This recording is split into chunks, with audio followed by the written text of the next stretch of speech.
You're listening to Rabbi Aryeh Wolbe of Torch in Houston, Texas. This is the Jewish Inspiration Podcast.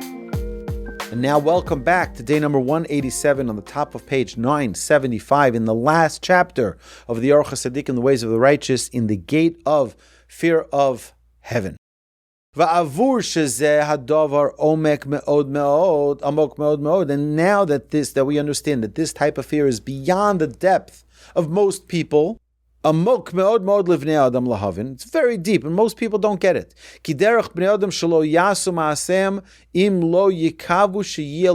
Most people evaluate what they should or should not do based on the benefit that it brings to me. Even sometimes charity. What does it have to do with me? I don't benefit from it, so why should I give? Well, are you giving to give because this is God's command? Or are you giving because you have a benefit from it? Imlo yikavu sheyil lehem revach o yorchak hanezek me'aleim v'im ein achad me'elu oz hamase etzlam hevel varik. Right? So if they don't have this benefit, they don't have any gain or the warding off of potential injury, so that if neither of these elements is present, the deed seems meaningless to them. Why am I doing this? No idea why I'm doing this. Lochein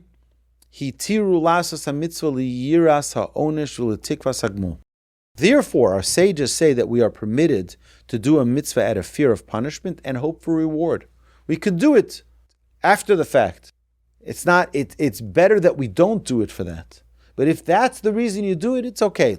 It's better than not doing it. Al kain timtza b'Torah berachos uklolos. You will find in the Torah that there are praises, blessings from God, and there are curses from God. Why? So that when we learn Torah, we should have a sense of excitement for the blessing that God will bestow upon us, and have a sense of awe and fear for the curse that potentially God could bring upon us. Kimosha osim lenar avur shehu katan b'chochma v'seichel chalash eino mevin erech hatov al kein amalamed lenar tzorech litin lo agozim uperos kedei she'yoreh lev anar lilmod. We talked a bunch about education here. We know that education works 1,000 times better when you do positive than when you do negative.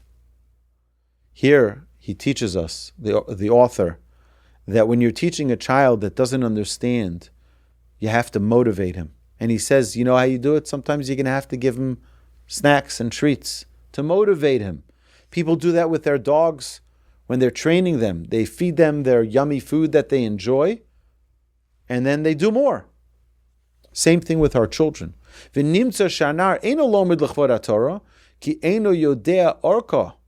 Why does this child study? Not because he understands the meaning, how important it is, but because he enjoys it. He gets a good reward, so he'll do it. He doesn't know that there's a benefit to what he's learning.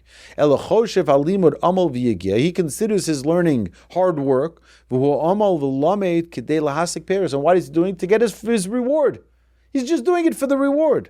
Like someone who does a job at your house. You think they care that your sink is leaking? They don't care. You're going to pay me. That's why I fix it. Because you pay me and I want to make money. That's why. She'eina malacha chashuva be'einav ela b'shvil harevach sheba. Aval im hayu mavtichin lenar katan lomar lemor lo. Tilmad ve'etin lecha isha yafa o bayis o osher gadol o tiyeh melech Ozlo Yilmad Avur Zev Yose Yisor Levanar Avur Pri Echad Mimashi Yisor Avur Kol Ele. He says, if a young child is assured, learn and I will give you a beautiful wife, or a house, or great wealth, or a throne, he would not learn for this, and would be much more motivated by one fruit than by all of these, lacking in appreciation of a wife or a throne. He doesn't appreciate a wife or a throne. Ki ein libo makir tovo seisho hamelech v'chein inyan haTorah hu, and so too by the Torah leha'ir leiv ha'adam b'dvarim shuhu makiraim v'yodea shehem tovim lahamshich libo lasas tov. The way we should motivate someone to the study of Torah is by telling him things that are important to him. Lahamshich libo lasas hatov, to draw him to do the good, closer to doing the good. V'kol zeh tzarich ha'adam avur shechochmoso ktana v'chalosha ve'ein bo avchana lahavchin soda inin. And all of this because this person may be limited with his intellect, and he may be weak in his determination, and therefore you can motivate him with these things. Lahavchin soda inin. V'zeh nikor shelo lishmah. And this is called not for the sake of heaven. But what does the Talmud tell us? Mitoch shelo lishmah bo lishmah. It's better for a person to do a good deed for the wrong reason, because eventually they'll do the good deed for the right reason. But it's always best to get into the habit of doing good deeds. Lochein, al tehei doma lanar. Don't be silly. Don't be a child. Ach tevakesh ha'emes l'chvod ha'emes. Do the truth for the sake of the truth. And this demands great understanding and discrimination. Therefore, my dear friends, therefore we have to know the power of our great, beautiful soul. Its strength, its power, and its ability. And then we will be able to, once we understand the power of our neshamah, we will see that we should put all our efforts forward in doing the right thing for the right cause. This is like a prince, compared to a prince. Nar ben shana o shnatayim shenignav mi beis aviv. So the prince, little prince, 1-year-old, 2-year-old, was kidnapped from the king's palace. And they took him thousands of miles away. O Yoser.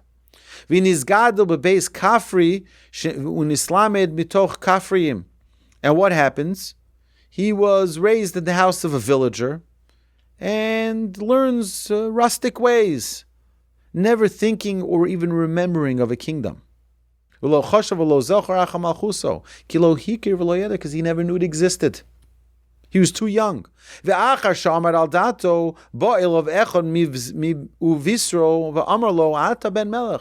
then someone finally tells him when he's older and he matures, someone says, you know that you're a prince. You know that you're really from the king's palace. You're the son of the king. But he didn't tell him which king is his father. He got a little bit excited. But not completely. He still doesn't know which one is his father, which king is his father. Someone else came to him later and told him, and told him which king is his father. He told him that kingdom, that palace, that royalty is your dad. Now he became so proud and so excited that he wanted to go to his father. Still his desire is somewhat dampened by the thought that even if he went there, no one would take notice of him and no one would recognize him. Nobody even remembers me. But later the king found out where his son had been taken to. And he sent out messengers, family members.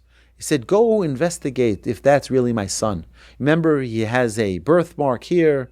Remember, he has a scar over there. Find it, see if it's him. And indeed they investigated, and they found that indeed it was the son of the king. They saw the signs. And what did he do? He sent with them noble people. He sent with them royal apparel, distinguished officers to dress him properly. To bring the prince to the king.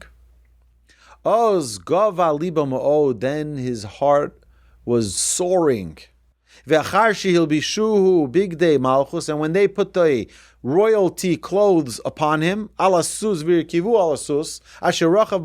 they put him on the king's horse that the king rode on,